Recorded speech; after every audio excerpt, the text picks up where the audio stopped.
Today's show is brought to you by adamandeve.com. Go to adamandeve.com right now and you'll get 50% off just about any item. All you have to do is enter the code word GLORY, Glory, at checkout. Be advised that this show is not for children, the faint of heart, or the easily offended. The explicit tag is there for a reason.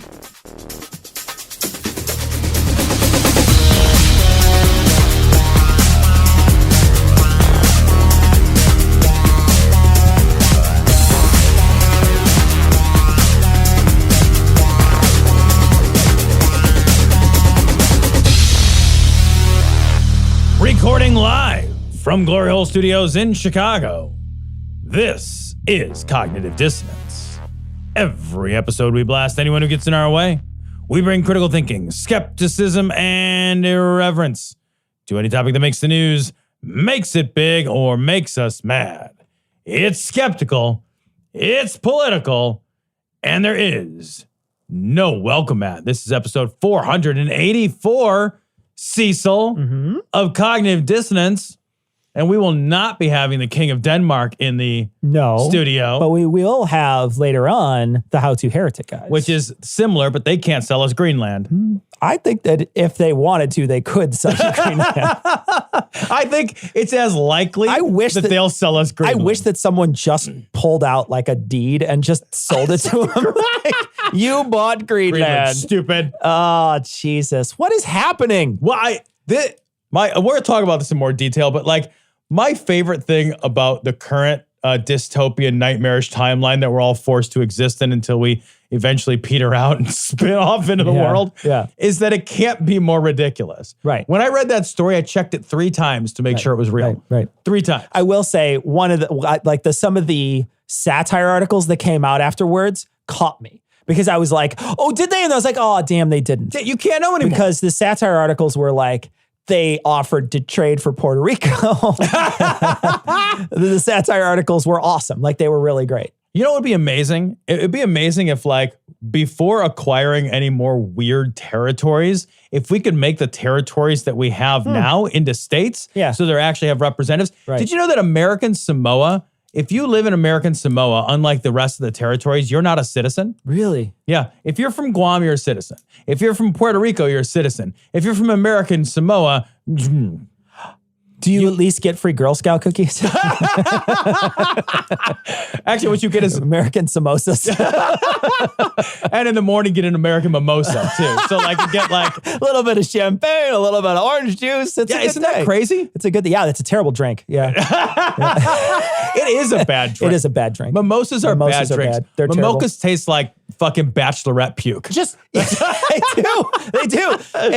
They taste like a golden shower from a bachelorette. They're the worst. And it's a terrible drink. I don't know why people drink them. First off, champagne is the worst thing human beings ever create. Let's it's bitch the about worst champagne. thing human beings have been on this planet. And we're nearly done, right? We're almost done. We're nearly finished with our time on the planet. Very close. The Amazon clock is ticking. It's not an Amazon, not one I bought at Amazon. Literal Amazon. Actually, that clock's on fire now. Yeah, that clock is on fire now. It is definitely a doomsday clock right now that we're looking at. And we created champagne, and I just cannot. I've never once tasted a champagne that I thought that was delicious. I've never tasted a champagne that I thought that doesn't taste the way a headache feels. Yeah, right.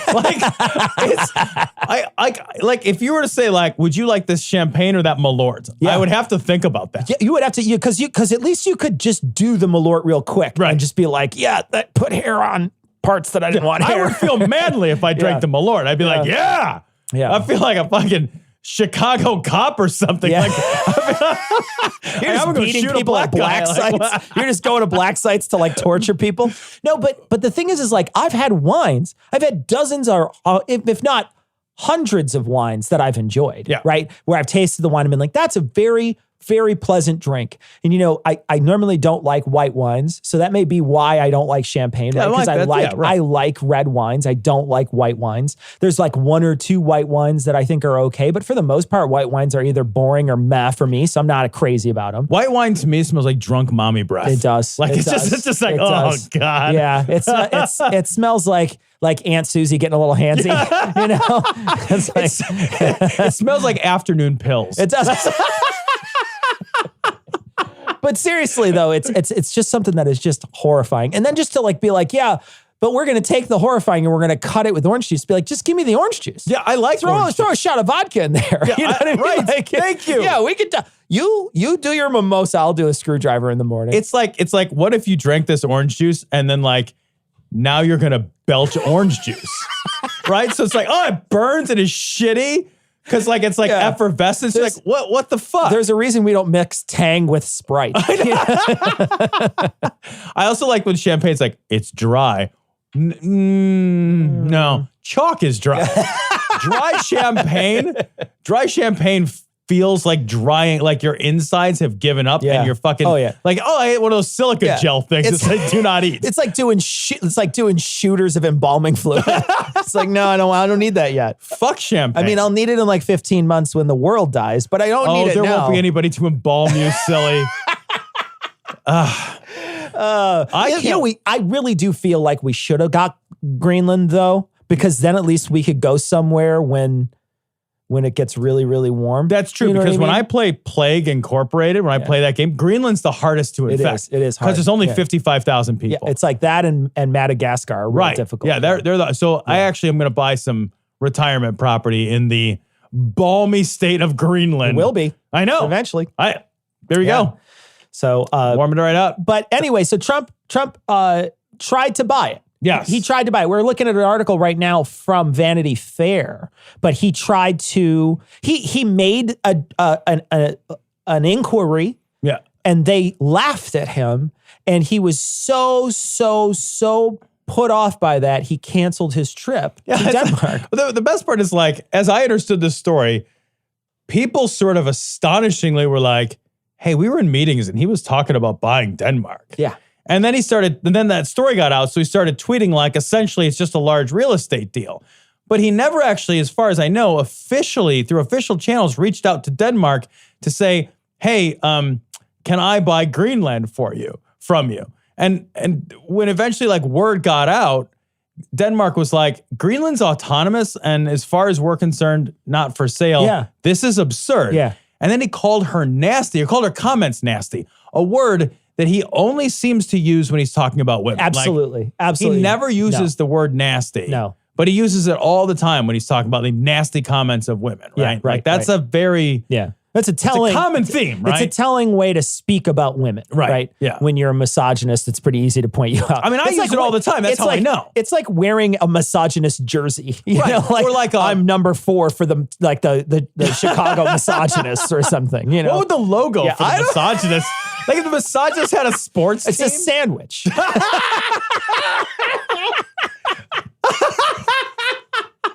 No, I didn't mean that, ladies. I'm sorry. That'd be the only food at their games. Is like ladies walking around. One thing I do want to put out there, and this is for Denmark, because I know you listen all of Denmark. Adopt me. Just adopt. Here's the thing. Greenland isn't for sale. I am. Yeah. I am. And I'm cheap. I'm so cheap.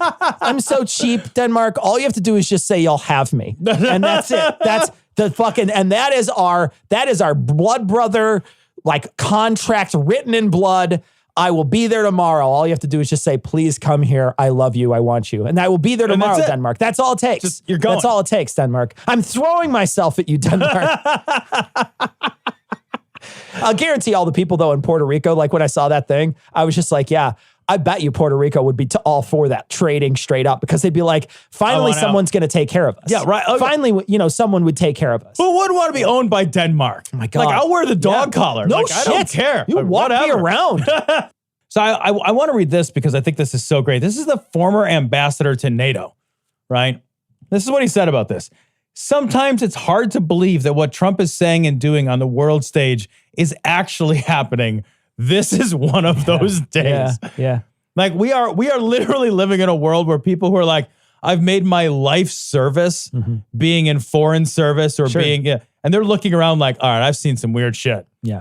And this takes the cake. I don't even know anymore. I can't even. I genuinely feel like we have so much fatigue from every single thing that he does. And recently, I want to say it was this week, I read something that was really interesting. It was a Facebook post from someone, a friend of mine, a Facebook friend of mine, who had said something like, it's insulting to say, guys, don't get bogged down in all this stuff. It's a distraction. He's just trying to distract you from something else. He's like, that's really insulting to say.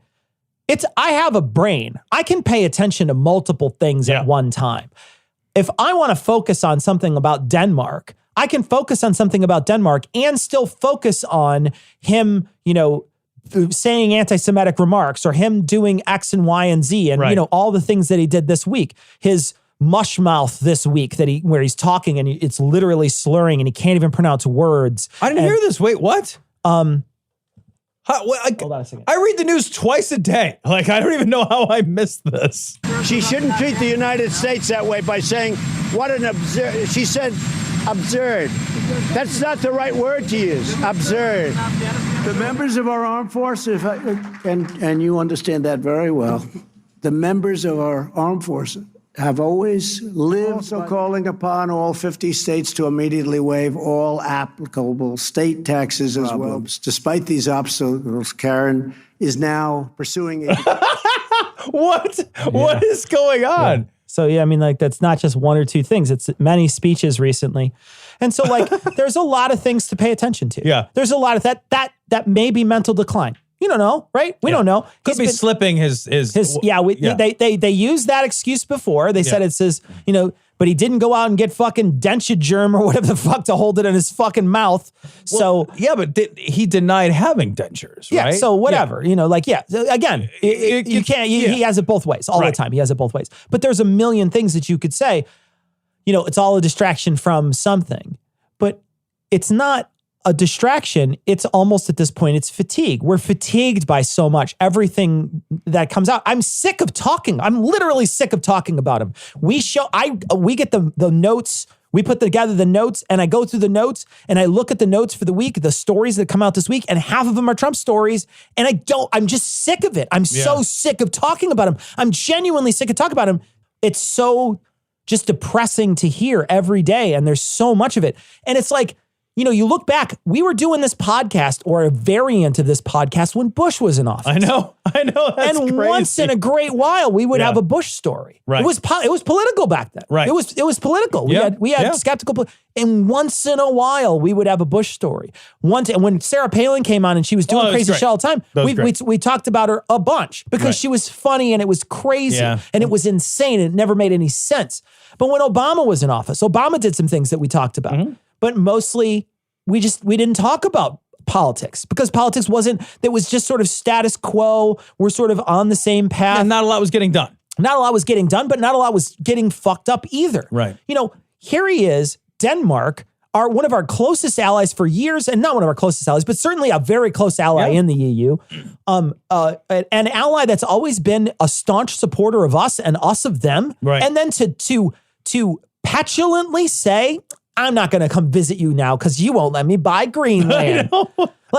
Are you fucking serious right now? And I don't know how you defend this as a Trump supporter. I don't know how you defend the content. I mean, this isn't just Denmark. It's dozens of our allies suddenly look at us and say, what the fuck is happening over there? Yeah, well, but that's the thing is our allies have changed. Our allies have changed from being the traditional allies of the Western European nations and the NATO nations, and now our allies are Russia and North Korea. They're despots. Yeah. They're our allies. We are making friends with despots and we are alienating the free world. Yeah. And that's Erdogan and Putin and fucking Kim Jong-un. And I'm looking around and I'm just like, these are the worst people in the world. You don't the worst people in all the world. You don't want to be in league with these people. That's a party I wouldn't attend. You never want to be in league with these people.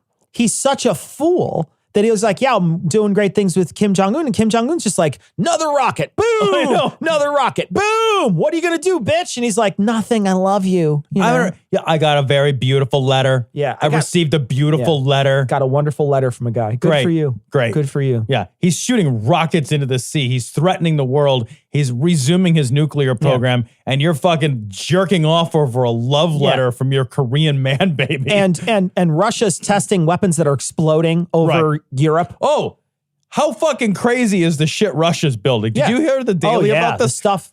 Russia's building the craziest weapons, and in part because the arms race between America and Russia has heated the fuck back up. Yeah. So now we're in this new arms race. So the kinds of weapons we're building are like autonomous nuclear underwater Submarine, drones. basically underwater nuclear drones. Yeah. And if like Moscow gets nuked, the orders would be like, well, we're all dead, but you're dead too now. Doomsday shit. Like they're building like missiles that are like essentially cruise missiles that have a nuclear generator built into them so they can fly for months or years. That's what blew up and killed all the scientists working on it. Yeah. And then like they're building like other missiles that go, and they tested the other day, missiles that go 5 times the speed of sound, like Mach 5. It's like 35,000 miles an hour. It's just essentially too fast to intercept. Yeah. Like Earth is 26,000 miles across. This thing goes 26 or 35,000 miles an hour, which means a striking range in 30 minutes. 30 minutes, yeah. You don't even have time to do anything. Yeah, you just sit there and fucking kiss your ass goodbye. That's what I don't even know if you'd get notice of it. Yeah. You might not. It's insane what's going on right now. You might not, yeah. And like, these are our allies? Mm-hmm. Like, we have no allies left. Yeah. And we're going to piss people off because they won't sell us their fucking backyard? It's fucking ridiculous. What is going on? I don't know, man. Everyone has a talent, a gift, something that makes them special. And for Rusty, that special something was the ability to attract deviant pedophiles. And so, he picked the town's economy up and carried it on his slender, boyish hips. All right, so this story is from churchandstate.org. Texas Baptist pastor who advocated executing women for abortion faces child sex assault charges. So awful human proves himself awful. Admittedly, though, look at him. He doesn't look like the kind of guy that throws food away. So. All right, so we actually have covered this guy in the past. This is Stephen Bratton. And so there's a couple of things about this story that are awful, but also there's the way that they handled it, which is generally literally perfect. Sure. And I've seen a couple of stories this week where churches, big churches, have uncovered predators in their midst, and they've immediately contacted the police and excommunicated. Oh, that's great. That's great. In fact, one happened in Illinois. Do you know that Family Harvest Bible Midwest Christian I've been to that Family Harvest Center? once. Me too. Yeah. They have like a fucking PA system that like make you cry. It's beautiful in there. That place, I got like saved and all that. Yeah, they shit touched your face or whatever. They asked me if I renounced Satan, and then they gibber-tongued at me and everything. They gave you cuddles. It was super weird. Yeah. It was super weird. I went to a wedding there. Oh my God, how weird was that? It wasn't terrible. It was good sound. Yeah. You know what I mean? Like they had a good sound system, and they were on a stage when they got married because it's a stage. It's a stage church. It's a church with a stage. Right. It's not a church with an altar. It's not like, you know, when you go to the Catholic church and there's like an altar and there's like one dude, enough for a dude and maybe an altar boy blowing him or whatever. There's not, it's like a whole fucking, like you could have a whole production of Peter Pan with a fly system. I saw Hamilton there. Yeah.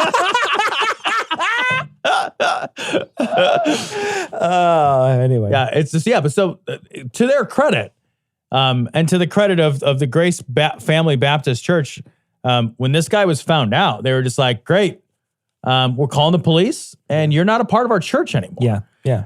So this is a guy who believed and was very vocal about saying like, look, if women get abortions, that they should be arrested, they should be convicted, and that should be a capital offense. Sure. He's calling a murder. Yeah. And this guy is a guy who has been raping a teenage girl for years, like every day for years. Yeah, multiple times a day. Yeah. For years. Yeah, and he's and just like you said, they got rid of him right away. They contacted the authorities. You know, they found out. They contacted the authorities, and good. You know, but this guy is like you say, we talked about him before. This is the kind of guy. This is he's like a one-issue pedophile. You know what I mean? Like he's got one issue, and it's abortion, and he's going to tell his congregants about how, you know, everybody who's ever, you know, even when we're talking about like even day after pill stuff, right, is an abortion, and it's an abhorrence, and it's awful, and they should be punished for it. You should punish women. And he was just punishing a young woman. That's all he was doing. He's punishing all the women that he can. Well, it's clearly like you only arrive at this, Ron, we talked about this before, but you only arrive at this kind of extremist worldview if you're a deep-seated misogynist, right? Right. Like that's where this comes from. Like I want women to go to jail and be like executed by the state for having it. That is misogyny. And like, I'm sorry, but like, I'm not sorry, but like raping some 14-year-old girl, it is a branch of the same tree. I'm not saying it's the same thing, but it's a branch of the same tree. Yeah, he's a pedophile rapist. Maybe he was married incel. You know what I mean? Like he's an incel. You know what I mean? Like when people talk about women like this, the first thing that comes to my mind is you're an incel. Right. Like you're one of those guys who hates women so much, and all you want to do is just show how much you hate women. I came across a subreddit a while back called Incel Tears, and it's when they're like bitching and complaining, they cut and copy it and they post it there. And it's the shit they say or the shit they write is the most hateful, shitty stuff you could possibly imagine. When I read it, I'm just like blown away that a human being would say these things out loud or type them on the internet. I'm always just like, how is it that this person is so fucking angry at women in general? How is that possible? And then I realize, you know what? There's a lot of people out there that are just super angry with women. Here's a perfect example. Yeah. A guy who's super angry with women. Look at all these people who want to ban abortion. You know, there is some level of anger towards women there. Right. It's certainly not towards men, because they're not talking about any kind of extramarital sex or premarital sex. No, right. There's never any crackdown on that. Yep. There's never any, well, you know what we need to do? We're just going to need to start giving guys vasectomies because there's just too many babies out there. There's just too many abortions. We got to start, we can stop this. All we have to do is just stop the seed from getting in there. They don't do that at all. Yeah. It's all on the woman's The shoulders. advice is never keep your dick in your pants. It's always keep your legs closed, Exactly. right? Absolutely. Yeah, right. But he has the word roaring, the word great, and the word reviews all in caps. Look up the numerology behind those words, and it comes out to the number 17. What does the number 17 mean? Q. That just means Q. It's the 17th letter of the alphabet. Well, this is a lot more simple than I thought it would be. Donald Trump is one of the most intelligent men probably in our lifetime, like top 5, believe it or not. I find it hard. Now, this isn't necessarily Trump, but it's close. I laughed out loud when I read this. It's from BuzzFeed. Rick Perry, the man in charge of American nuclear weapons, fell for an Instagram hoax. This is pretty great. And he fell for an Instagram hoax, by the way, that's like 10 years old. It's so old. It was when Facebook first came out. They were posting this all over. So this is that, like, if you guys, you'll have to go back in your fucking memory machine but you remember seeing like those posts where it'd be like, on such and such a date, Facebook's going to change so that it can sell all your data to Cambridge Analytica or whatever. And then if you don't want that to happen, post that you don't like that right here. And then it just say happen. no. Right. Say no right now. Say Facebook no, and then swat your monitor with a magazine, a rolled up magazine, and Facebook can't do it. Yeah. Well, it's I'll read what it actually says, part of it. I won't read the whole thing. It's a deadline today. It can be used in court cases and litigation against you. Everything you've ever posted becomes public from today. And I laughed. I'm like, everything you post is already public. It's a public fucking forum. You do have privacy. So like you can post things just for your friends and other people can't see it. You can, but if somebody breaks into that or screenshots it or sends it, like you don't have recourse. No, you don't have any recourse. You have no recourse on it. You don't have real right to privacy. You're right. Even messages that have been deleted or photos not allowed. It costs nothing for a copy paste. Better than safe than sorry. And you have to say this like. So what you have to do is turn off all the lights. Yeah. Say this in the mirror. Say in the mirror. So what do you have to say? You have to say, I do not give Instagram or any entities associated with Instagram permission to use my pictures, information, messages, or posts, both past and future. With this statement, I give notice that Instagram is strictly forbidden to disclose, copy, distribute, or take any other action against me based on this profile and its contents. And when you do that, you see the Facebook logo slowly coming forward. You see Zuckerberg appear in the mirror? Zuckerberg standing behind you. He's got bees on him. Candy man. He's covered in bees. He's covered in bees, and he's just like, he's like really kind of like sort of happy and chipper about it. He's just like, hey guys, how you doing? But that weird like twitchy head thing he does. If you join the bees together, he disappears. He's Candy Crush Man. Candy Crush Man. Oh my God. So like or he's Bejeweled Man. Yeah. Oh my God. So Rick Perry, by the way, he's in charge of the energy department, which he didn't know what it was. When he accepted the position, he thought it had something to do with like oil and gas. He thought it was, So did Palin. Palin was like, put me in charge of energy, baby. and she doesn't know what it is, and he doesn't. The interior he took the job and didn't know what it was. Mm-hmm. He took it's also like one of the departments he didn't write on his fucking hand. It was one of the ones that were like, what ones did you get rid of? God, we got rid of that guy. Oh, we got rid of that guy, but we didn't actually get rid of that guy. How much does this shock you? This doesn't shock you at all, does it? Charge of the thing he was going to get rid of that he didn't know what it was. But this is the world we live in. But seriously though, like think about it, Tom. Like, would you be surprised if he fell for, guess what, chicken butt? Like you wouldn't be surprised, right? Like you'd be like, no, that's Rick Perry says what? That's Rick Perry. That's Rick Perry for you. Like he almost certainly has a deed to a bridge. Like there's no way he doesn't, right? It's Rick Perry. Seriously? Yeah. What the fuck? Yeah, he carries a stone that keeps tigers away. He posted this on his personal and his government should page. not scare you. His next post is going to be, hey guys, I'm having an Avon party. What a stupid man.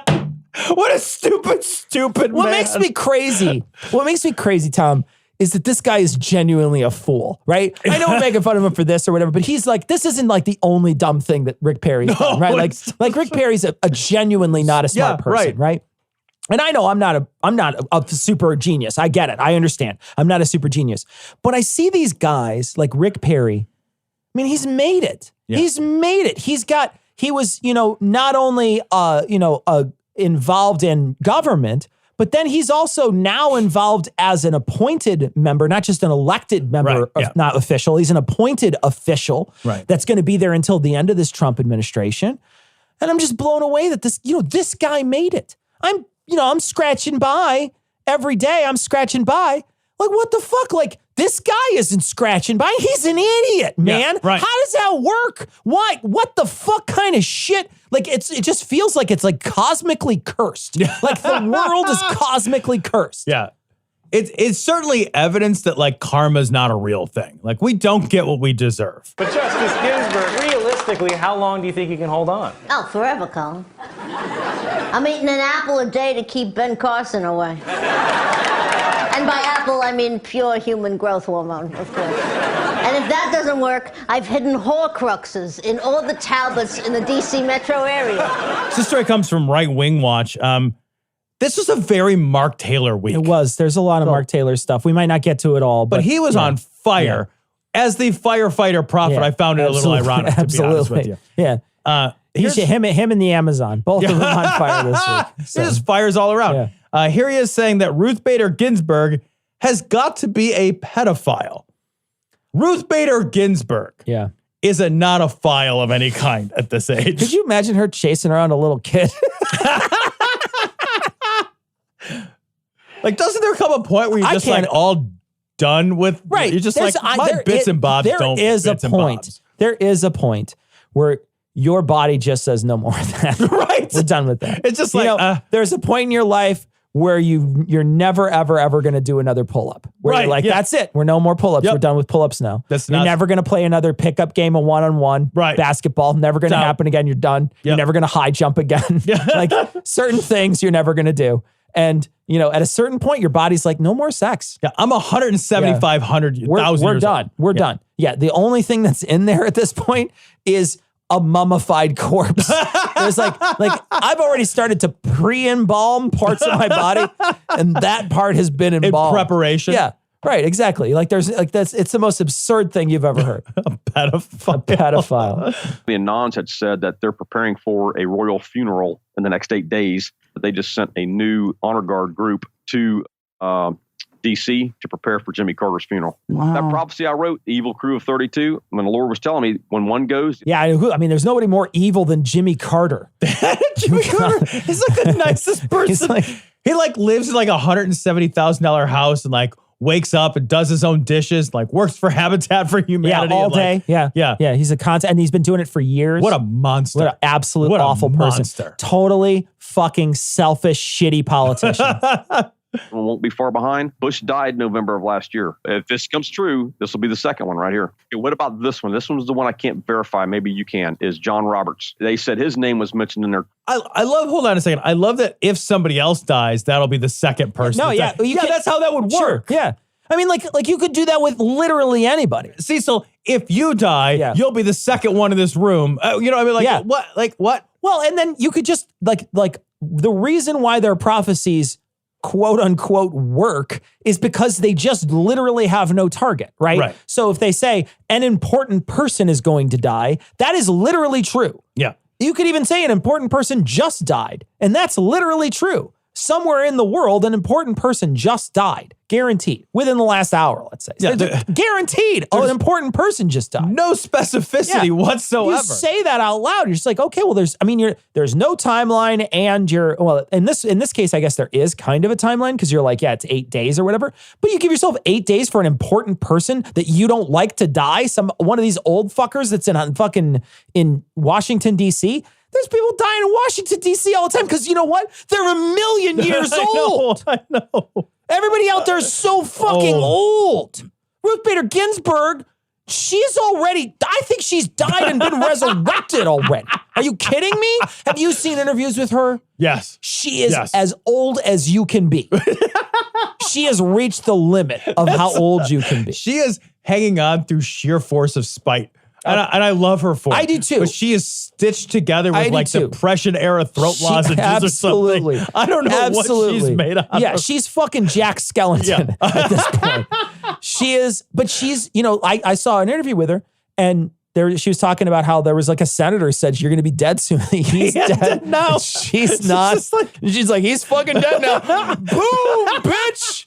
And then she fucking dropped the mic and very slowly walked out of the room. And she didn't drop the mic from that high either. I mean, to be fair, like, she's a fucking heroic human being. Absolutely. So like, I know we're kidding. She's a fucking absolutely heroic human being.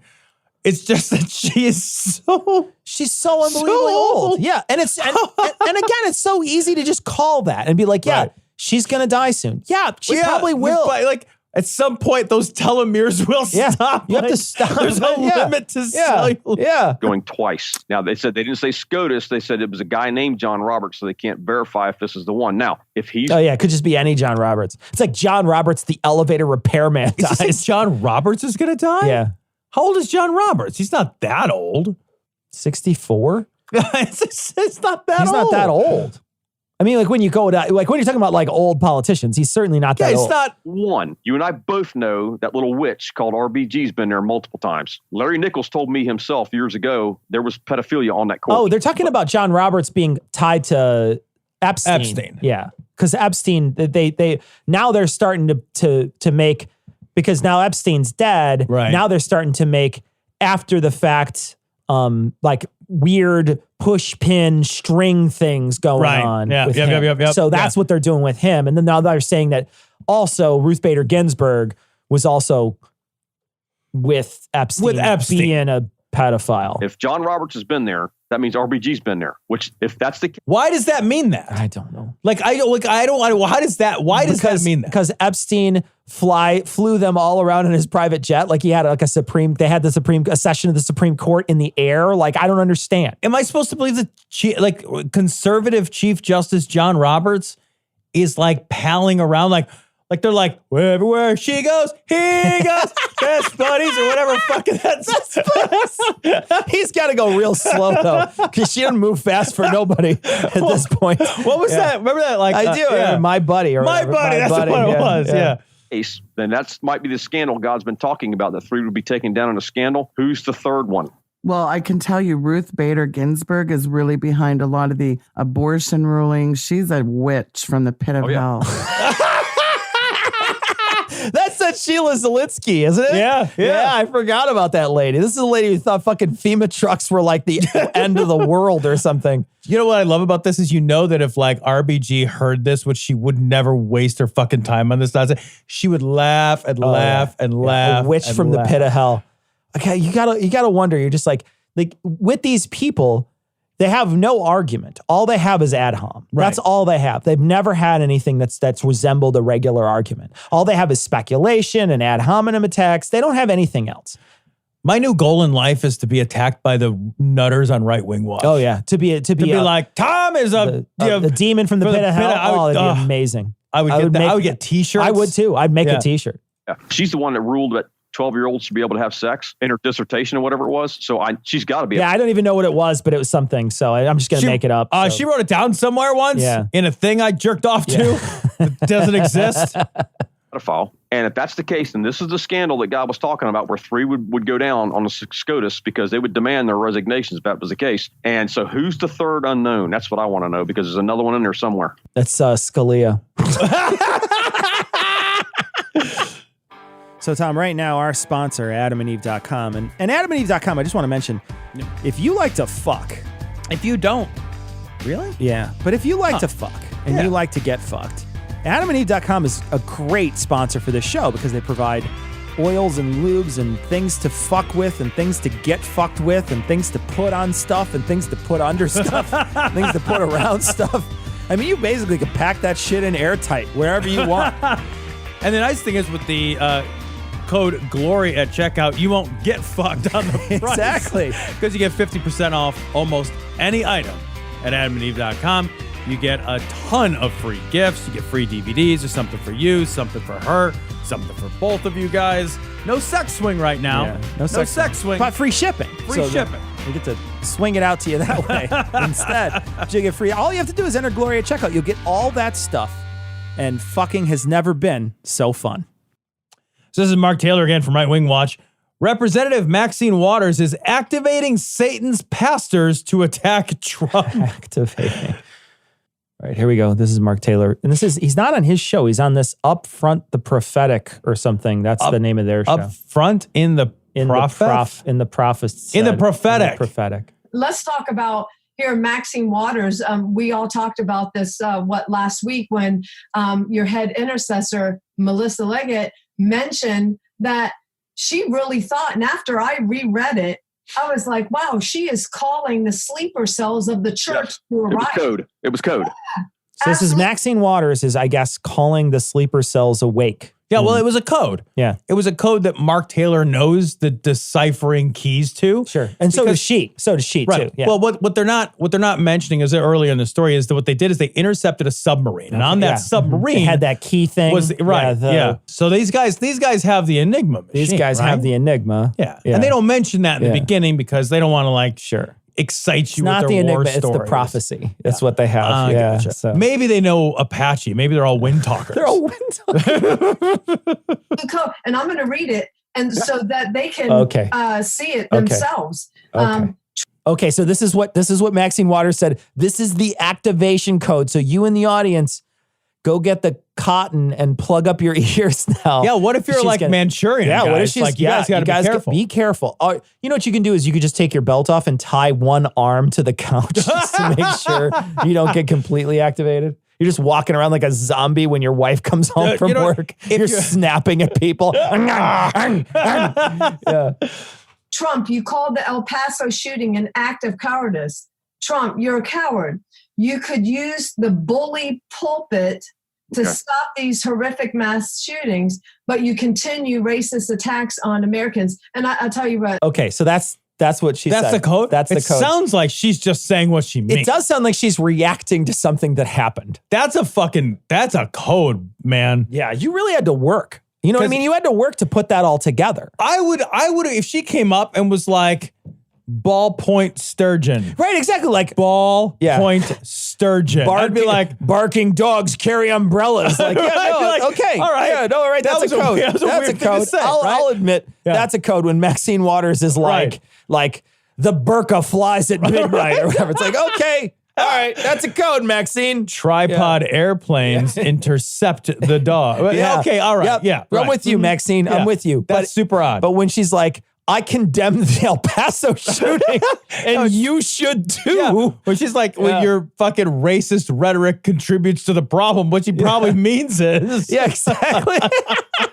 The racist attacks are all coming from them. You know, whatever you spew out, you know, that saying, they say, oh, well, whoever's blaming you for one thing over and over and over again, they're actually doing it, you know? Right. And But or sometimes you are. Or there's demonstrable instances of you being racist and someone calling it out. Right. That's be like, I have my hand on this girl's tits all night and she keeps calling me a groper. I don't know what. She is fucking really, really crazy. Maybe she's the groper. Maybe she's the one who likes to touch people's tits. Maybe that's what it is. Like, are you fucking kidding me? We have fucking documented proof of you being an absolute. You don't tell white people to go back where they came from. You don't tell white people that. You only tell brown people that. I thought that was spot on when Melissa said that in regards to the activation. Absolutely. And I'm sitting here taking bullet points here where you guys are talking. I'm not being rude here because if I don't write it down, I'm going to forget it. You're taking notes. You're not taking bullet points, you stupid motherfucker. He probably took his pen and he wrote a little dot next to where he wrote, I'm taking bullet points. You know who else was taking bullet points? Those people in El Paso. You know what? I'm going to take notes on the Second Amendment in bullet points only. That's what I'm going to do because I'm a real American. I'm going to take bullet points and crosshairs. That's where I'm at. She's activated. What were the words she used? What were Bully, words?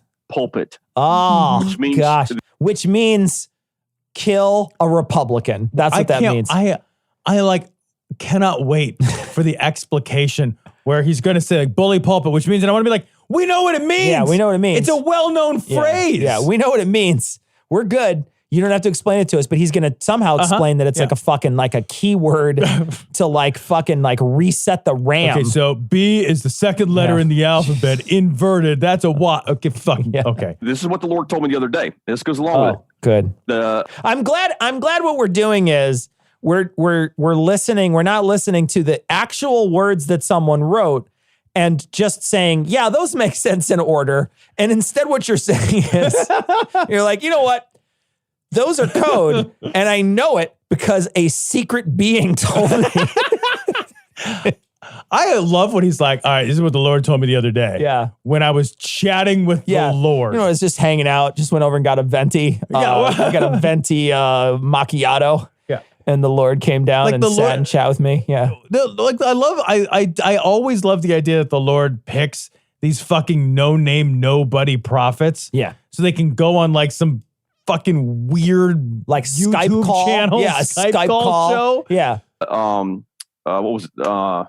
What did he say? It wasn't that important. It wasn't that important. It was just the creator of the universe that was talking to me. So I didn't write it down. I didn't put bullet points somewhere. Instead, I'm just trying to remember this. What was it he said? Something about bip, bip, bip. I don't know. You know, I just... zippity dop. I don't know. It was actually Bill Cosby. He came over. You know, I can't remember because he raped me. What was it? The hordes of chaos have been released right now. No, you're thinking of the new vanilla WoW World of Warcraft. That's been re-released is what you're talking about. I thought it was the gods of war or the dogs of hell or something. I had two prophetic occurrences that happened to me. One was my family member. One was a good friend of mine. Those are prophetic occurrences. Those are people. Those aren't prophetic occurrences. And it was the hordes of chaos. The Lord told me the hordes of chaos have been released on the earth right now. So we need to be praying to bind all this. You know what I mean? Because God's just like, look, I'm not going to do any of the work. I will tell you that they're here. But look, you've got to do all the praying and the binding and the leashing and the walking and the house training. You got to change the fucking the fucking litter box. The clicker training. They get on the couch. You got to click the can. Got to keep those demons off the couch. They got to get in their cage. They got to wear their thunder vest. God damn it! Stop scratching. You got a post right there. You fucking demon. Quit peeing in the corner. Gee, God damn, I walked you 4 times today. You know, if you keep this shit up, I'm taking you to the fucking demon shelter. Yeah. And you can fucking live there. All right? It's a no-kill demon shelter. It's just like somebody's like going to like pick out a new family demon. It's Helter Shelter. Yes! Oh, shut it down, Cecil. Shut it down. That's it. We're done for the night. That was amazing. Helter Shelter. All right. We've paused for a dad joke. We're moving on. Oh my God, it was the best thing you've ever said. Civil war in the enemy's camp, division in the enemy's camp, all that. Out. I just pull him out. You can hand wave all that. You know, we've been hand waving the Amazon fire all night, though. So all that. So God's just like, I fucking don't paraphrase me. Are you kidding me? Also told me Satan's pastors have been activated. Come on. Yes. Satan's. Okay. Jesus, I've been fucking saying that. Mark. Yes, finally. In 30 seconds, she's going to throw a football over those mountains. Come on. Come on. Yeah. God.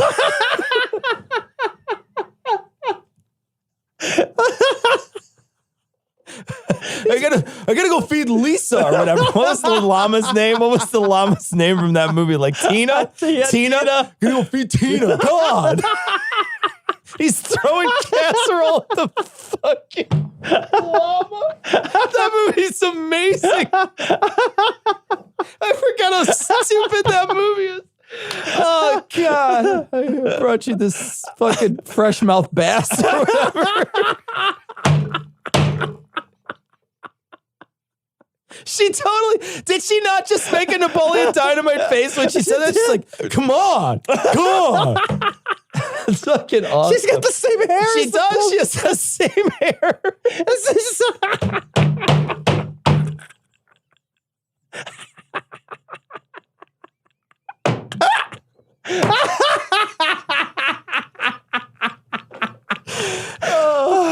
Oh, Jesus. Oh, she's going to find her soulmate one day. It's a liger. It's pretty much my favorite mythical animal. Pastors have been activated. Now, it's the first time I'm releasing this, by the way, publicly, I believe. Well, I mean, I've released it privately. I believe. I'm in the not bathroom sure. earlier. This what she's saying, the bully pulpit. She's activating Satan's pastors to begin bullying from the pulpit. Bullying the president. Oh my God. How do you bully the most powerful person in the fucking United States government? How do you bully him? What do you like walk up behind the old guy and give him a wedgie? Do you fucking dump his books? Do you fucking, first off, I would say you'd mess up his hair, but if you put your hand up there, I don't know you'd get it back. It would just, scalp would just come sliding right off. It's like, what the fuck is in there? Hello. Like, I got another one. Hang on. Oh God. How do you bully the president? I'm supposed to believe that there's like these pastors that are just like praying every day in front of their churches. Then like, we have been activated. Yeah. It is time to influence this man. Nobody can seem to influence. Yeah, right. Like, he doesn't give a shit. He doesn't like, care. This is predicated on the idea that he's like, what do the pastors have to say about my China policy? Like, he doesn't give a fuck. As long as some weird right-wing dude says he's a fucking son of God or whatever, he doesn't care. Bullying of those with illegal immigration, bullying those with the border. It's all about activating. Look, the Lord has told me that the devil is coming back for his dues right now. Do you think these idiots believe this fucking nonsense? Do you think they believe that Mark Taylor talks to God? Well, those people, I think they probably believe a lot of stuff. I can't believe anybody thinks that anybody talks to God. Well, you know, I don't believe that. I can't understand a world where people are like, that guy, some guy in a fucking wrinkled blue t-shirt sitting in his mom's house. Yeah. He talks, right. The creator of the universe talks to that guy. What I want to say, though, is, we're going to be talking to Dan and Doug from How To Heretic about this story later, but something that we're definitely not going to cover with them is the idea when Trump says that he's the chosen one. Yeah. We talk about this with them later, but one of the things that that when Trump says this is, all these people that are like evangelical that talk about like the end times, like this Mark Taylor guy and all these other people. I thought for sure, I read that the end times, there's going to be a guy who says he's God. There's going to be a guy who says he's the prophet, who says it, and he's actually the Antichrist. Okay. Wouldn't you think that they would all be thinking, no, this dude's the Antichrist because he just said he's the chosen one. He can't be the chosen one. Yeah, but he's a Republican. Yeah, right? That's the thing, right? If Obama did the same shit. Oh, they already said it was like that he was the Antichrist. Yeah, they called him Basil Lip. I know, because he had like a fly. Because one time he had a fly by him. He had a flyby. Yeah. No, but what makes me crazy about this is that they don't. It feels like they don't. I know they're never going to be consistent, But it feels like at this point, they're just like throwing out big swaths of their belief system. Right. Where they might like let little stuff go in the past, but this is like giant pieces of their belief system that they're just like, no, I'm not paying attention to that right now. Yeah. Yeah, just whatever's convenient or inconvenient.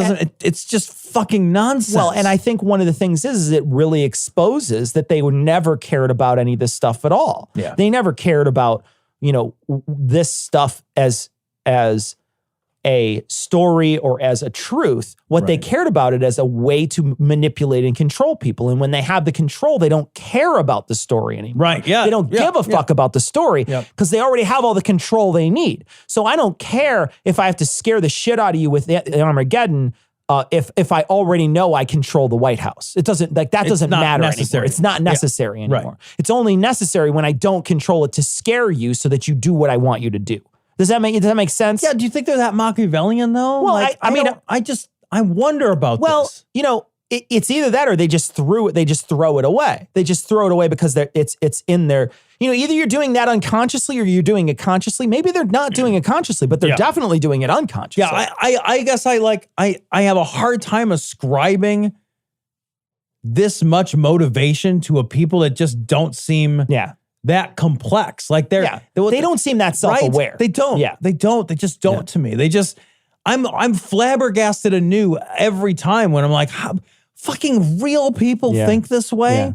They wake up in the morning and like they look at the same world I look at and they think that like some fucking jackass in a fucking wrinkled shirt is having a fucking cup of coffee with Jesus or whatever. And then Jesus is telling him some cryptic weird shit. Right. Like the hounds of hell will eat at your breakfast table or whatever. And it's only telling him Huckleberry Hound is coming. But they're only telling him. Like, And they're just like, oh, yeah. That's true.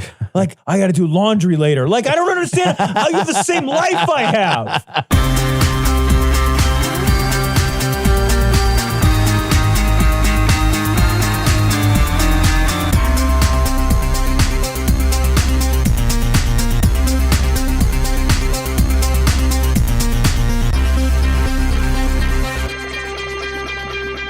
So we're joined by Dan and Doug from the How To Heretic podcast. Welcome back to the show, gentlemen. Thanks for having us, guys. This is great. Mark did get our cease and desist order. That's why he's not here, Mark's right? He's got to stay 1,000 yards away from this podcast. Yes, indeed. Although he's closer, he might be closer to you guys than he is to us. He's in the Great White North up there somewhere in Canada. 1,001 yards away with his pants off, right? There's a strip of the Yukon that's over 1,000 yards from schools and churches, so that's where he is. It's that one tiny strip. Gentlemen, how's things out in you guys are in Utah, right? We are. Darn tootin'. Oh, how's things in Utah? Hot. You guys isn't your governor running for president? Oh, that's Montana. It's like the same thing, right? Isn't it the same thing? Utah, Montana. It's like I can't even remember if they have electricity yet. Yeah. I don't know. It's all the same shade of white. Yeah, exactly.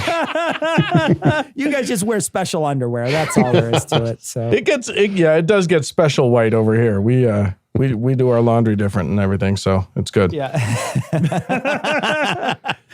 Gentlemen, we want to talk to you a little bit about a couple stories we sent you. First, we want to talk to you about a creepy Mormon. I think we got to start with the creepy Mormon. Couldn't you have just said Mormon? You got to be more specific. I'm trying to understand the difference.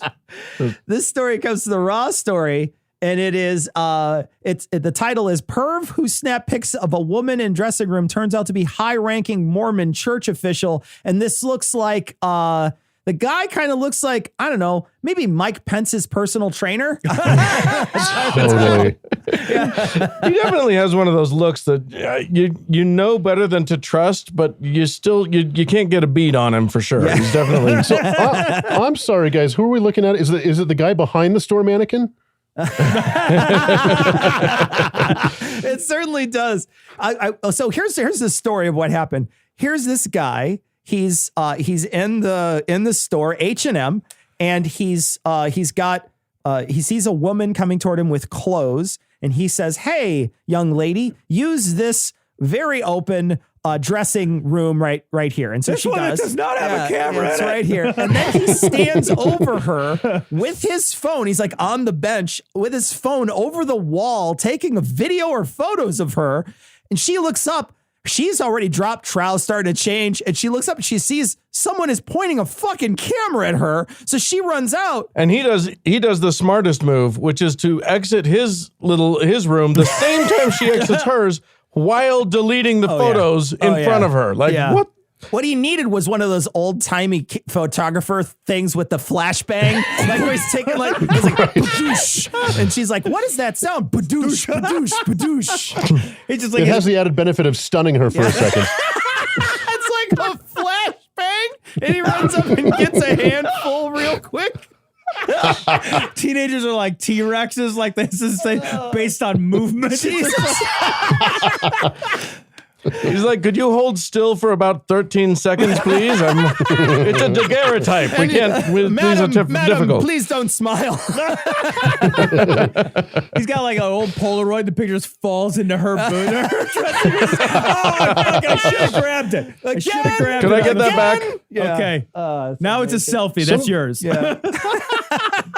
Somebody needs to tell this poor guy about Pornhub. Right? No shit, right? Like you can pretend that's consensual then. Yeah. Yeah, but the moment of this story that's the most, I don't know, is it both the most shocking and the most Mormon? Is that his wife apparently approached this woman to say, please don't tell on my husband. Yeah. Like, yeah. how, as creepy as he is, where the fuck is she on that scale? Because she is like off the charts. Well, it's a Mormon thing. So is it, like, because don't they have like multiple wives? She's pitching a threesome at this point. Is that what's happening? Totally. He's like a college sporting scout. He's just out looking for talent. He's just doing that thing where you make a joke and then wait awkwardly afterwards. Like, well, that'd be weird if we had a threesome, right? That's not Gage's reaction. Pause. Two. The three, wife, 4. The wife comes back and is like, "Look, we've seen the photographs. Your hips are good birthing hips. We're all in." We can get twins out of that. Let's do this. Jesus, honey, get in there. You know, at home there's a corkboard covered in photographs of girls in changing rooms, with some with red circles and some with red X's. He's making his wife wear a name tag to bed. So, like, the thing I want to ask you guys about this is we once in a while will catch a Mormon quote unquote sex scandal out here in, far away from Mormon land. Is there a lot of sex scandals in Mormon land, or is that something that doesn't happen very often? It's a thing that happens plenty, but unlike the Catholic Church, the Mormons are still really good at pressuring everybody to stay shut up about it. It's a thing that really? You probably caught it. There's a story a little while ago about a woman, this was a few years back, but a woman who approached the guy who raped her when she was training to be a missionary. This is a guy who was pretty high up. Oh, yeah. I remember this. But the point is that, like, the reason that took years to come out, even though the church knew about it, was because everybody was told to shut the fuck up, including the victim and including other victims of the same guy, and they all do. So there's kind of, it's only when they venture out into public and go into the fucking H&M that they suddenly become the problem. And they can't control themselves. You have to wonder if he was like confused. Like, this is pretty standard stuff back in my house. In church, I can tabernacle or whatever. I can do this all I want. Well, the strangest thing of this story for me is I was reading it. It says this happened in Nashville. I'm like, what the fuck was a Mormon doing in Nashville? They allowed them there. I guess. Meth. Right, exactly. That's what he was doing in Nashville. Well, maybe he was on his mission. Like, don't they have to go to like faraway countries or something? Oh, no, that guy's like 50 years out of his mission. Look at this guy. Don't you guys do that as a young whippersnappers? Isn't that like you guys are young? Oh, I have questions. And they're gonna, don't you do that when they you're send young? missionaries to dangerous countries like Peru and Honduras. I don't know why Peru's dangerous, but they're not going to send people to Tennessee, for God's sakes. They have some humanity. They have standards. Jesus. If I wanted to convert to Mormonism, would I have to do mission? The fact that you just asked the question, if I wanted to convert to Mormonism, there will be a missionary at your door in about 30 seconds. Yeah. I've never met a Mormon.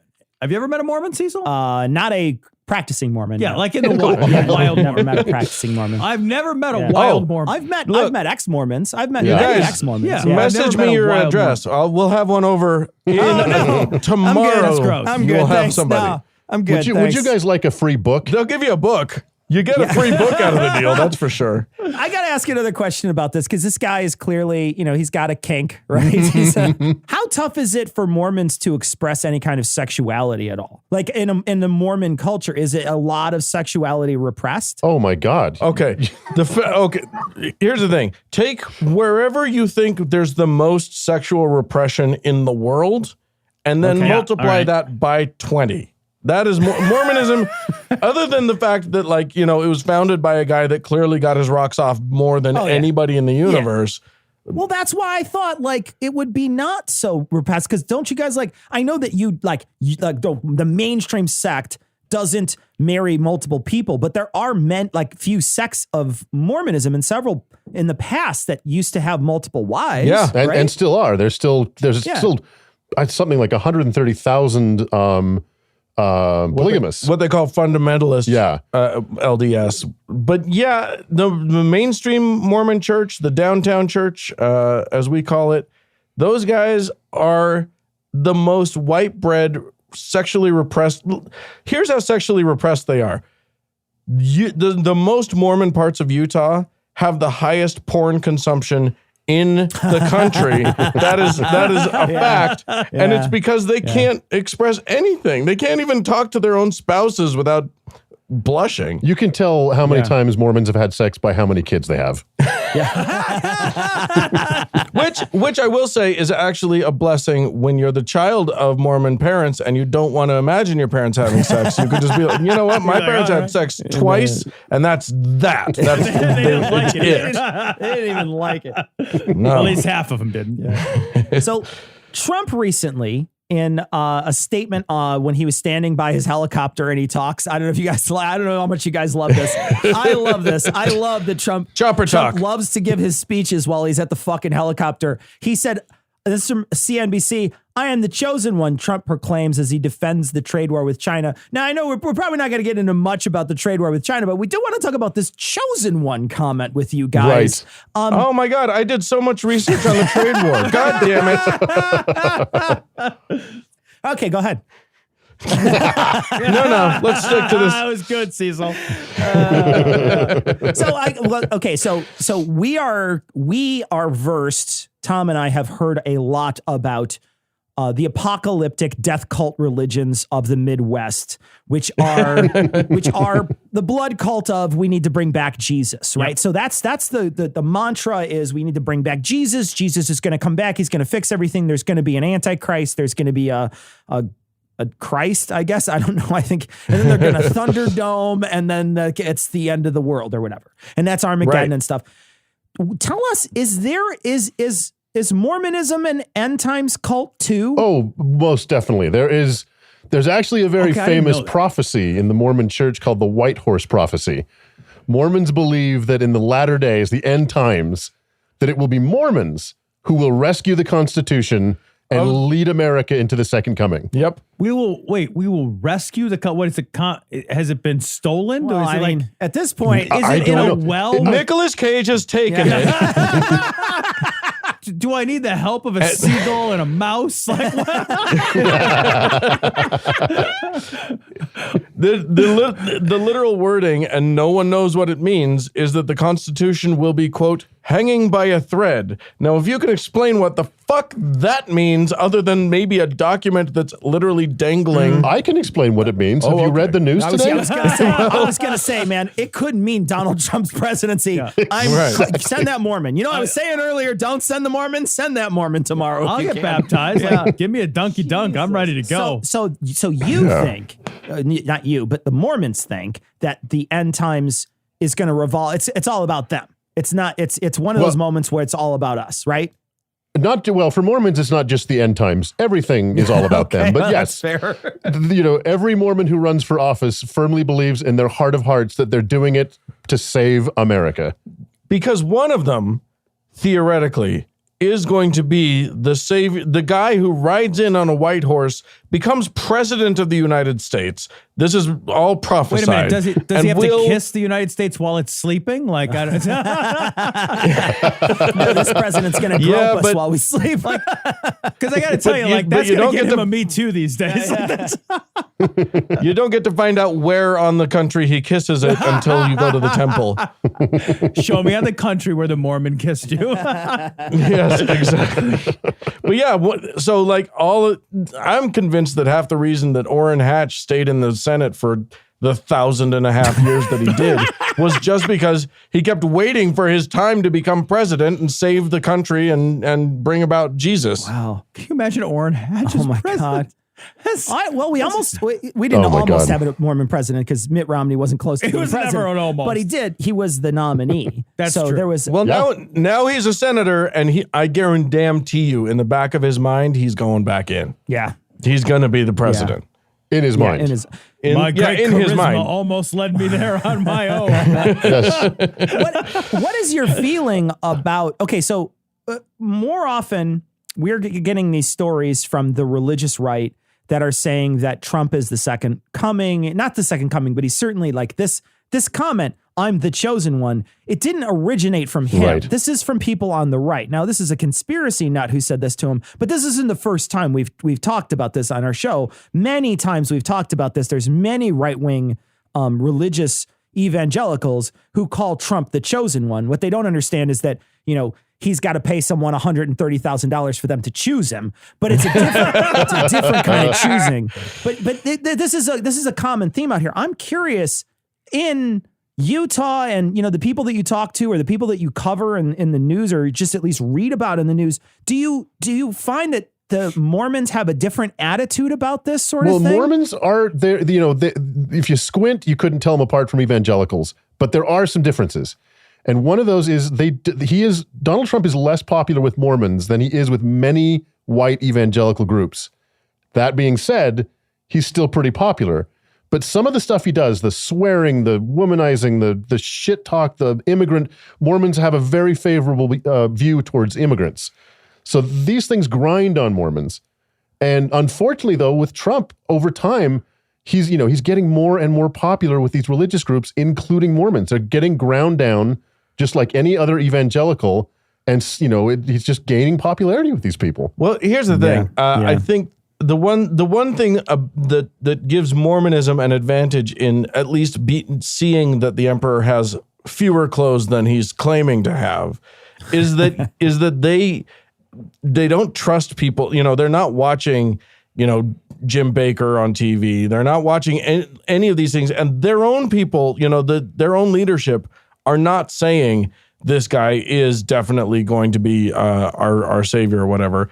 And since he's not Mormon, they have no reason to hope that he's the savior. So they can actually see, like when it's clear that he has grabbed someone by the pussy, they hear that. That does get in. Yeah. Now, all that being said, Utah and all 6 of its electoral votes, the prize that we are going to go to Trump. I promise. That's true. Yeah, Whoever's the Republican, this is the the reddest of the red states. Whoever is the Republican gets those votes. So that's that. That's kind of amazing that like somebody could stand there and say, I'm the chosen one, knowing that 65 million people didn't choose you.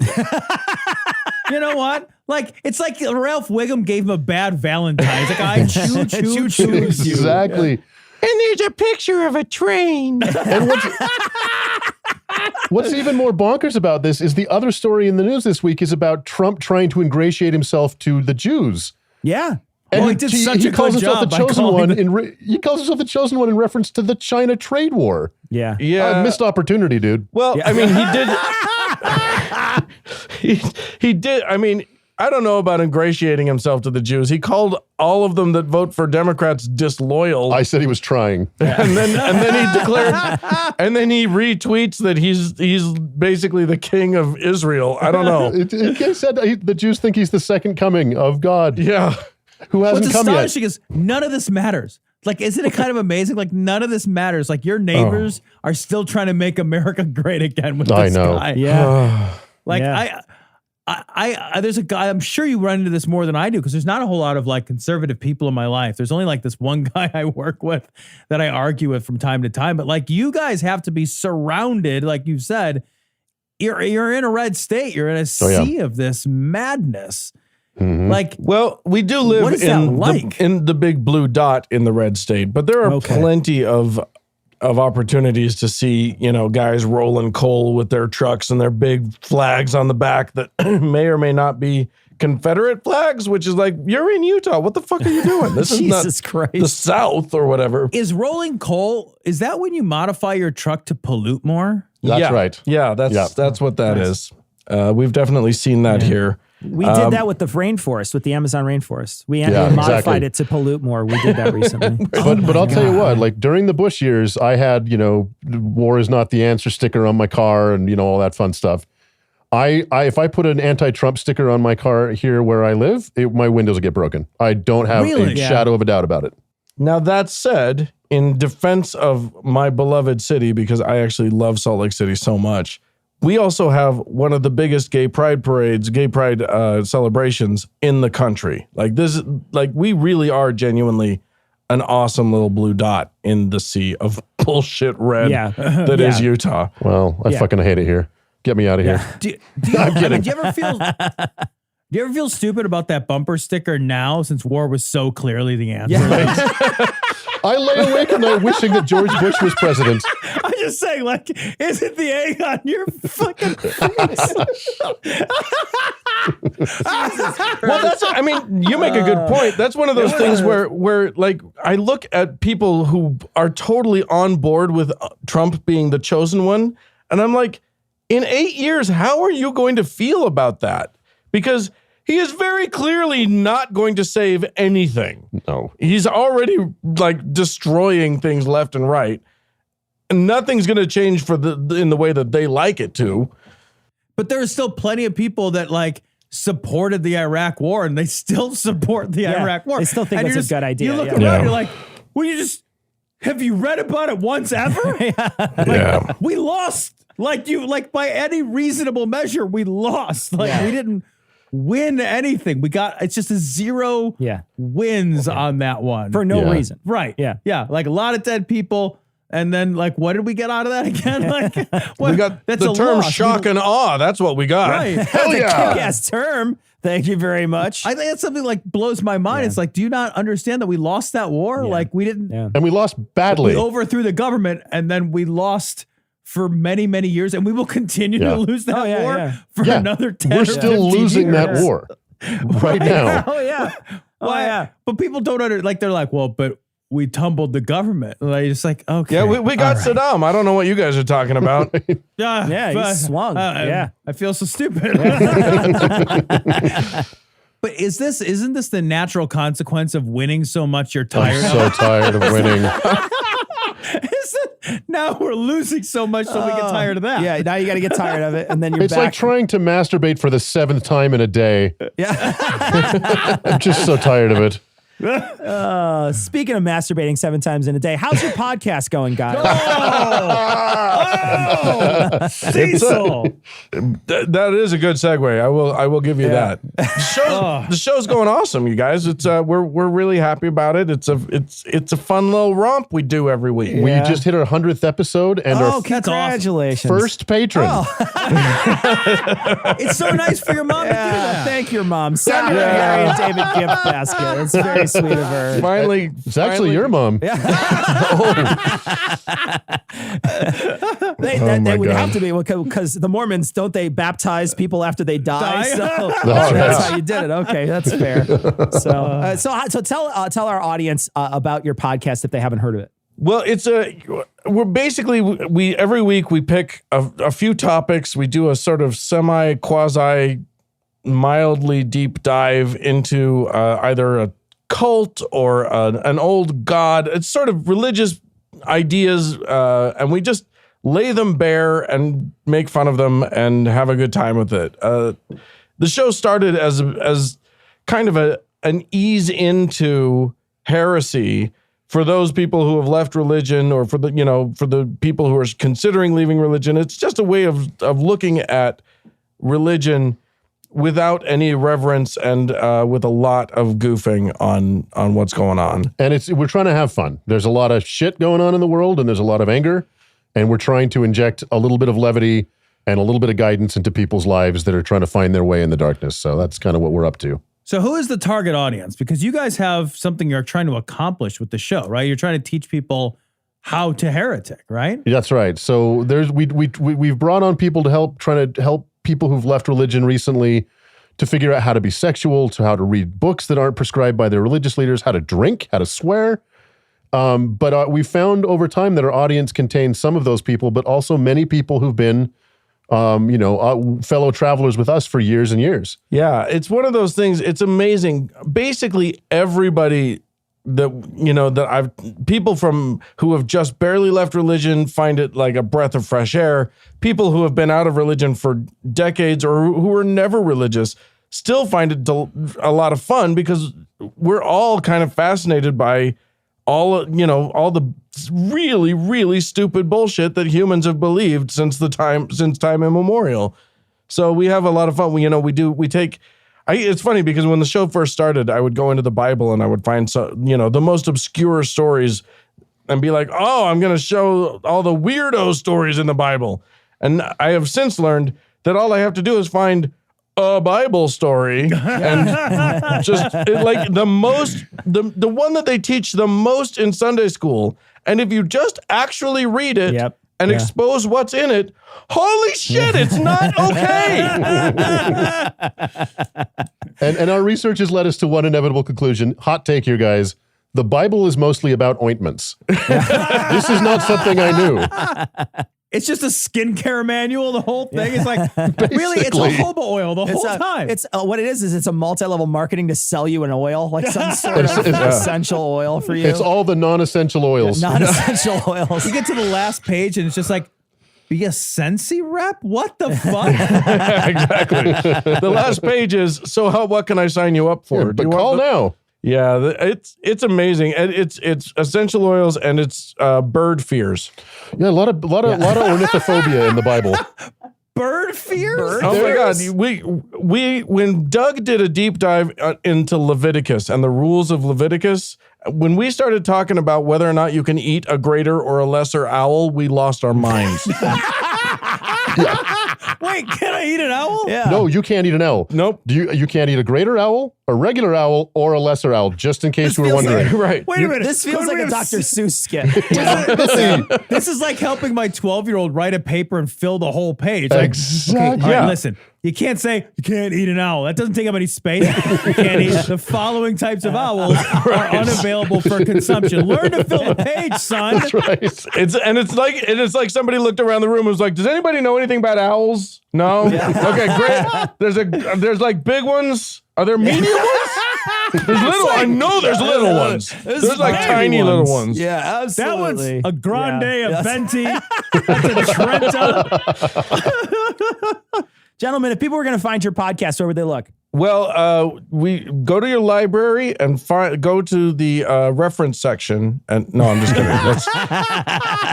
We're on all of the places where podcasts are under the How To Heretic. We've also, you can go to howtoheretic.com and we're there. And you can find us on Twitter. If you really missed Mark's voice, you can go and see what he's twitting over on the Twitter. That's at How To Heretic. How To Heretic. Yeah, I don't know. I don't do that Twitter stuff.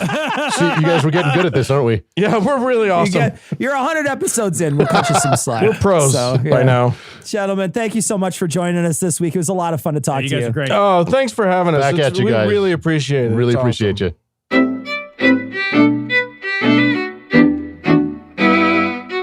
So we want to thank our patrons, especially our most recent patrons, Cody, David, TJ, and Timothy. Thanks so much for your generous donations. We really do appreciate it. We will, we haven't recorded it yet, but when this releases to the wide audience, we will have recorded our live stream this Sunday. Probably patrons will get this as a reminder that we are Sunday at 5. We are recording a live stream. If you missed it, if this is coming out Monday and you missed this, you can always go check it out on YouTube or on Twitch or on Facebook, where it's posted and it'll remain.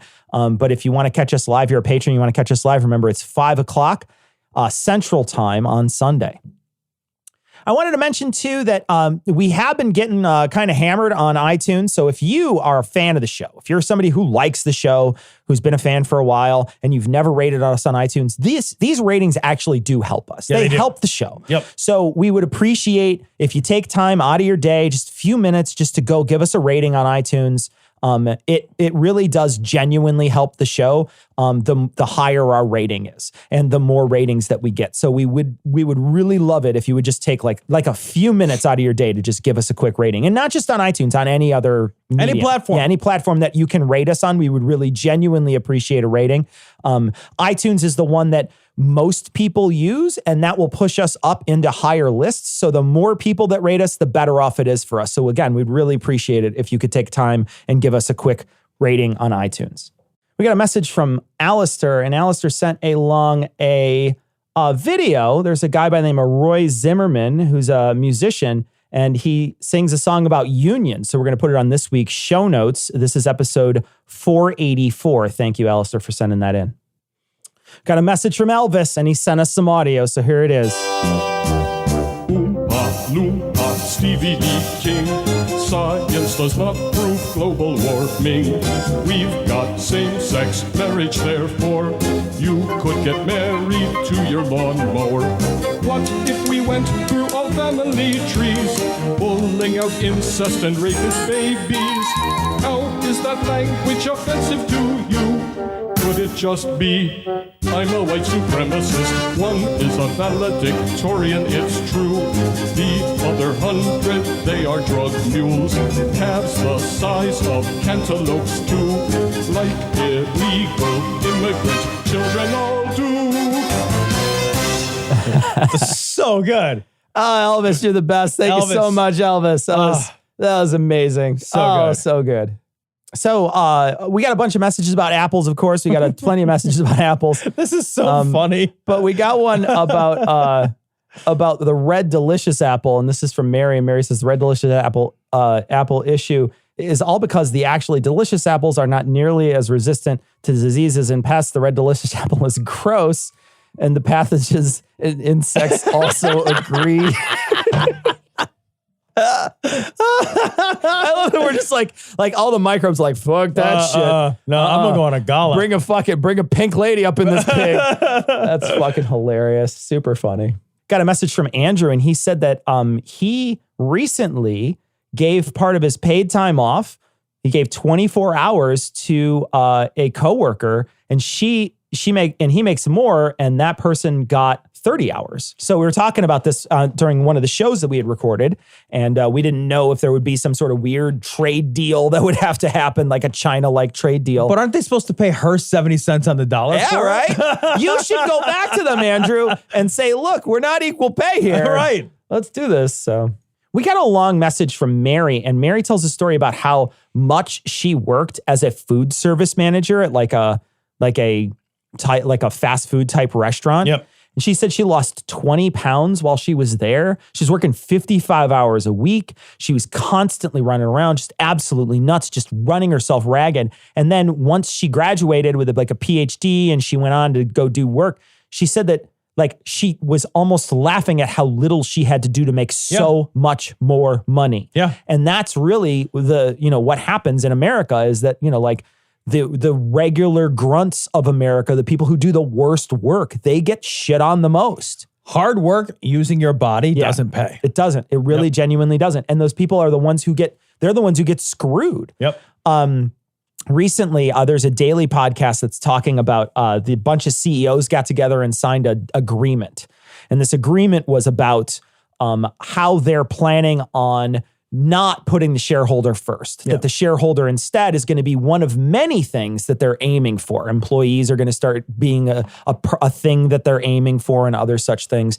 And when I listened to that podcast, the first thing I thought was like, no, this is never going to change for us. All this is just good PR for them. This isn't anything but PR for those companies. They don't care. You don't believe it. I don't believe it either. I heard the same thing, and I was like, you're really gonna sell to me the idea that the shareholder will be just one of a host of other stakeholders. Yeah, like the environment is a stakeholder, the customers, the vendors. Get the fuck out of here. If it affects your bottom line, you can't sell stocks and people aren't making profits. And then, because the problem is like Chase Bank was one of them, right? Jamie Dimon, Chase Bank pledged, blah, blah, blah. Okay, great. But if Chase does that and it affects their bottom line and they're not as competitive against Bank of America and against Wells Fargo, and now Chase loses value as a bank, that guy's going to get fucking fired. Yeah. And they're going to look around and be like, we're losing against our competitors who are doing the things that get us more short-term gains. Yeah. I think it's a good idea. I think it's a better idea long-term. I think it's a more viable idea. I think it's a more economically successful long-term plan. The problem is that we don't think that way. Yeah. We've been generationally conditioned not to think that way. Yeah. So we're not going to change that. Yeah, I don't think you can change it. Certainly can't change it with just a letter. I don't believe it. I don't think you can change it with just a thing that you're writing. I don't think you can change it. But you know, there's another part of me that thought to myself is like, you know, maybe they see that the writing's on the wall. Maybe they see that there's a lot of people that are disenfranchised, that are just not and they see that, you know, maybe we have to start doing something differently, because there's going to be some serious unrest in this country if the 0.01% keep getting trillions of dollars and all the rest of us have to fight over the scraps. Yeah, man, maybe I would love to see that be the case. I really would love to see that be the case. Got a bunch of messages. People are asking us to watch The Family, so we will probably do that as an extra show. We probably won't do it as a show that is on our feed, but we'll probably do it as an extra show, hopefully soon. Tom and I'll consume that media and come back and talk about it. So you guys should start watching The Family too. It's on Netflix. Tom and I'll do it, and we will promise within the next month. Tom, does that sound good? Yeah, in the next month, we will review The Family.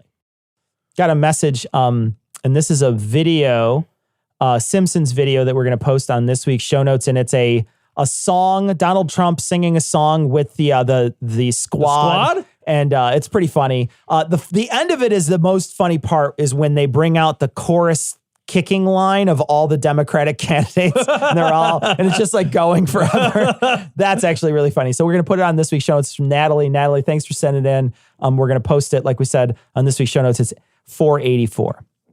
Also on this week's show notes, you can find a link to the To Heretic podcast. We want to thank the guys for coming on, Dan and Doug. Good guys, funny guys. Yeah. And we had a blast with them. We hope they'll be on again soon. Super fun. Check their podcast out. They're super funny dudes, and they're doing good work. So check it out. You can find it on this week's show notes. So that's going to wrap it up for this week. We are going to leave you like we always do with the Skeptic's Creed. Credulity is not a virtue. It's fortune cookie cutter, mommy issue, hypno-Babylon bullshit. Couched in scientician, double bubble, toil and trouble, pseudo quasi-alternative, acupunctuating, pressurized, stereogram, pyramidal, free energy healing, watered downward spiral, brain deadpan sales pitch, late night info docutainment.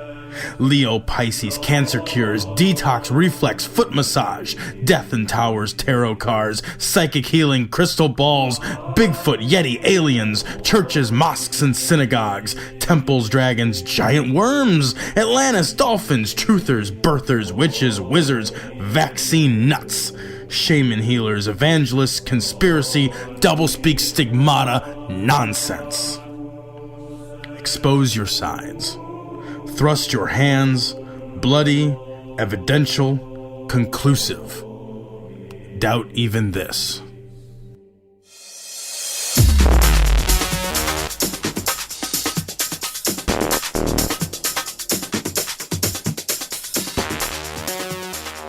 The opinions and information provided on this podcast are intended for entertainment purposes only. All opinions are solely that of Glory Hole Studios, LLC. Cognitive Dissonance makes no representations as to accuracy, completeness, currentness, suitability, or validity of any information, and will not be liable for any errors, damages, or butthurt arising from consumption. All information is provided on an as-is basis. No refunds. Produced in association with the local Dairy Council and viewers like you.